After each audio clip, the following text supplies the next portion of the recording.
So taxing the rich is very popular. And one of the biggest unions in California is putting this Billionaire Tax Act on the ballot because in California, you can do that. So voters are going to vote on this most likely in November. And if approved, it's a one-time 5% wealth tax on individuals with a net worth more than $1 billion. And it's retroactive. So if you were a resident of California as of January 1st, 2026, so basically now, then you're going to be subject to this tax if it passes in November. And this tax would be huge. This clause right here in the proposal, it means that you would be taxed based on the value of your voting shares. So in the case of the Google guys, for example, they own 51% of the voting power of Google, even though they don't own that much of the company. This is commonplace for startup founders. And Google was recently valued at 2.4 trillion. Actually, now it's worth a lot more. Let's just do the math of what the Google guys will own here based on Google's $2.4 trillion valuation. So the amount of taxable wealth, because this is a wealth tax, under this new tax for each of them would be $612 billion. And because it's a 5% tax, they would each have a tax bill to pay to the state of California for $30.6 billion. So they'd have to come up with $30.6 billion in cash to pay for this, which means that they would be forced to sell a lot of their shares so that they could pay the tax obligation, so they would lose control of Google to pay this tax. And this is a pretty common thing in tech businesses where founders will have more voting control, but they'll have a smaller chunk of equity. It's just the way that basically venture capital and all this stuff works. So unsurprisingly, the Google guys have said goodbye to California.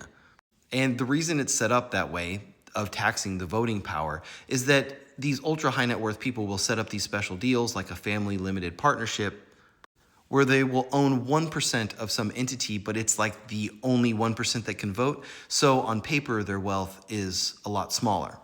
And the idea for this wealth tax comes from people like Robert Reich. This is him right here. He was the Secretary of Labor under Bill Clinton.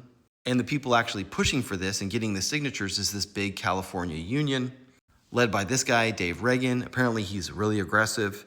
Gavin Newsom really doesn't like him. And he has had a challenging past. And we're going to get back to the Gavin Newsom thing because I think this is foreshadowing about what is happening and going to happen with Democrats. But this wealth tax would raise about $100 billion for the state of California, which I think it is important to point out. The state budget of California has been going up and up and up in a crazy way. I mean, if you look closely, you can see a trend. And the state has spent $37 billion on fighting homelessness, for example, only to have homelessness rise by 190,000 people.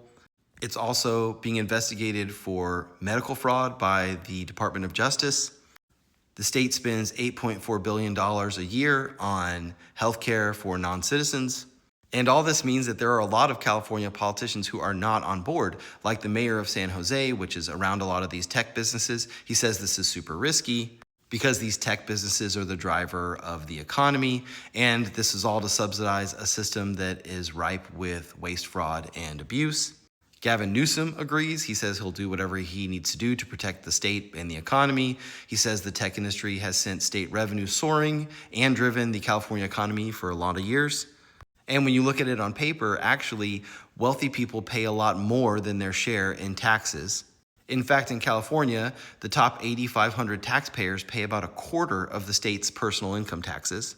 But I told you, you're going to be hearing about this because people who are gunning for the White House and high-level federal positions, they are talking about taxing billionaires and wealth tax type stuff. Like Khanna, it's this guy right here. Here he is again. He is the sitting member of the U.S. House of Representatives. He represents Silicon Valley. He is supporting this wealth tax. And interestingly, he is in a very early White House campaign. And what I'm going to show you here is that this trend of taxing billionaires, this is something we're going to be hearing a lot about because it's popular. For example, the state rep, James Talrico, he's kind of a rising star in Democrat Texas politics. His whole thing is being anti-billionaire. You can see that Illinois Democrats are floating a tax on billionaires. You can see that Rhode Island is talking about a new tax on billionaires. Zoran Mamdami, who just won in New York, says that he doesn't think we should have billionaires.